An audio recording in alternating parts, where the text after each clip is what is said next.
आज पूरा देश आजादी का पर्व मना रहा है। ऐसे में बात की जाए तो स्वतंत्रता दिवस के खास मौके पर देश के प्रधानमंत्री ने दिल्ली जिस तरीके से लाल किले से जो पूरे देश को एक संदेश दिया है, इस संदेश में कहीं ना कहीं अपने 76 मिनट के उद्बोधन में सबसे जो महत्वपूर्ण है, जो अगर बात की जाए तो जो तत्कालीन जो प्रधानमंत्री मनमोहन सिंह ने नक्सलवाद मुद्दे को लेकर के आंतरिक समस्या बताया था, इसी विषय को लेकर के एक बार फिर से लाल किले से उद्बोधन में अपने नक्सलवाद की समस्याओं को लेकर के जिक्र करते हुए नजर आए।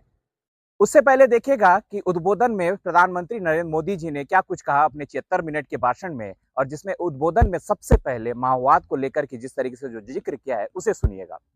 21वीं सदी में दशकों पुरानी जो चुनौतियां हैं, उन चुनौतियों को खत्म करना बहुत अनिवार्य है। नक्सलवाद, माओवाद लाखों युवाओं के भविष्य को तबाह कर दिया, अनेक माताओं के दूधमल नौजवानों को छीन लिया, बर्बाद कर दिया, हर मां बाप के सपनों को चूर चूर कर दिया।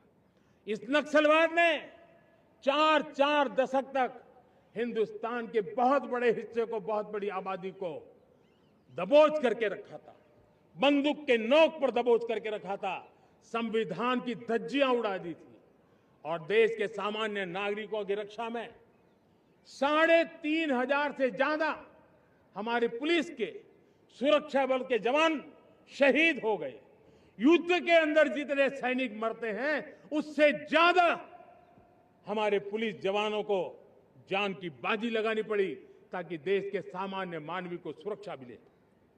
ये नक्सलवाद ने धरती को लहूलुहान कर दिया था।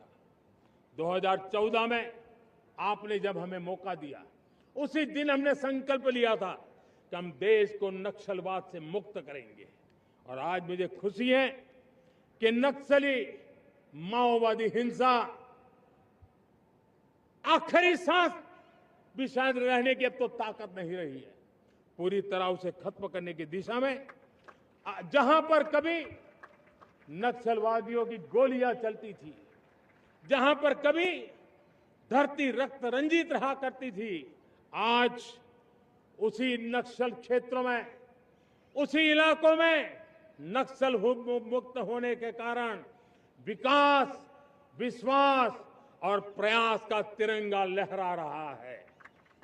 एक सबसे बड़ी समस्या को गिनाते हुए ये भी नजर आया है कि उनका साफ तौर पर कहना था कि हथियारबंद माओवादी तो देश से खत्म हो चुके हैं, लेकिन जो आज भी वर्तमान में दिमागी जो नक्सली हैं वो अब भी जीवित हैं। ऐसे में उन्हें आइसोलेट करने की आवश्यकता है, उन्हें पहचानने की आवश्यकता है। यह चुनौती देश में हर इंसान के लिए है, तरीके से यह एक बड़ी चुनौती है, वो अब भी बनी हुई है। इसे पहचानना जरूरी है क्योंकि नक्सलवाद, सशस्त्र माओवाद तो खत्म हो चुका है, लेकिन दिमागी जो नक्सली हैं वे अब भी जिंदा हैं। देखिएगा इस विषय पर क्या कुछ कहते हैं प्रधानमंत्री नरेंद्र मोदी जी। मेरे प्यारे देशवासियों, लेकिन इस चुनौती को हमने कम नहीं आंकना है। इस चुनौती से हमें और भी सावधान रहने की जरूरत है। वर्षों तक देश की सत्ता में माओवादी सोच के लोग गलियारों में अपनी जगह बना करके बैठे थे। सरकारी कमेटियों में सलाहकार के रूप में भी ये माओवादी सोच ने नीतियों को प्रभावित किया था। मेरे प्यारे देशवासियों, जंगलों में हमें हथियारी नक्सलों का खात्मा बुलाने में, उस संकट से देश को मुक्त कराने में सफलता मिली है।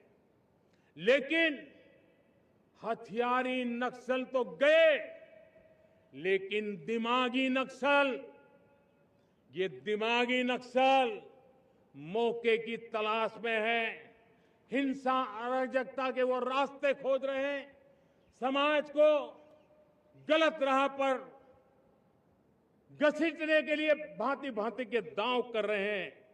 इन दिमागी नक्सलियों को पहचानना होगा, इन दिमागी नक्सलियों को आइसोलेट करना होगा और राष्ट्र को विकसित राष्ट्र बनाने की मुख्य धारा की ओर देश की युवा पीढ़ी को जोड़ना होगा। मेरे प्यारे यह पूरा मामला था कि आपने जिस तरीके से देखा था कि नक्सल मुद्दे को लेकर के जिस तरीके से नरेंद्र मोदी जी ने जो अपने उद्बोधन में चर्चा किया, तो यह मुद्दा था कि नक्सलवाद किस तरीके से नासूर हो चुका था, जो दशकों से बस्तर के उन तमाम इलाकों में काबिज होकर के लगातार अगर बात की जाए तो चाहे छत्तीसगढ़ हो, चाहे अन्य राज्य हो, के में काबिज होकर के जो कि अपनी समानांतर सरकार चलाते रहे हैं। मुझे लगा कि इस मुद्दे को बतानी ज़रूरी है क्योंकि जिस तरीके से लाल किले से यह उद्बोधन पूरे देश के लिए था, तो मुझे लगा कि हमारे दर्शकों को भी सुनना ज़रूरी है कि एक तरफ जो लाल आतंक है, किस तरीके से नासूर बना हुआ था और बस्तर ही नहीं, पूरे देश में जिस तरीके से देखा जाता कि मैंने कहा कि तत्कालीन जो प्रधानमंत्री मनमोहन ने माओवाद समस्याओं को आंतरिक समस्या बताया था। यही वजह रहा कि युद्ध से ज़्यादा नक्सलवाद के मुठभेड़ में हमारे देश के जो जवान हैं, वे शहीद हुए थे। अगर आपको लगता है कि इस पूरे विषय पर चर्चा होनी चाहिए, अगर आपको लगता है कि यह उद्बोधन सुनना ज़रूरी है, तो इस वीडियो को ज़्यादा से ज़्यादा शेयर कीजिएगा क्योंकि ज़रूरी है कि जब देश के प्रधानमंत्री जब उद्बोधन में नक्सल जैसे विषयों पर चर्चा करते हैं, तो नक्सलवाद की इस लड़ाई में कितने जो जवान हैं, वे शहीद हुए हैं, कितने घर तबाह हो गए हैं, बस्तर रक्त रंजित हो चुका था। ऐसे में जो लाल आतंक का जो दंश है, वो बस्तर ही नहीं, पूरे देश ने देखा था। तो यही वजह रहा कि आज पूरा बस्तर से लेकर के तमाम नक्सल प्रभावित क्षेत्र इलाकों में जो सशस्त्र माओवाद जो कि मुक्त हो चुका है, तो ऐसे में जो स्वतंत्रता दिवस के इस खास मौके पर जो आज़ादी का पर्व है, उस इलाकों में जो तिरंगा जो है शान से लहरा रहा है।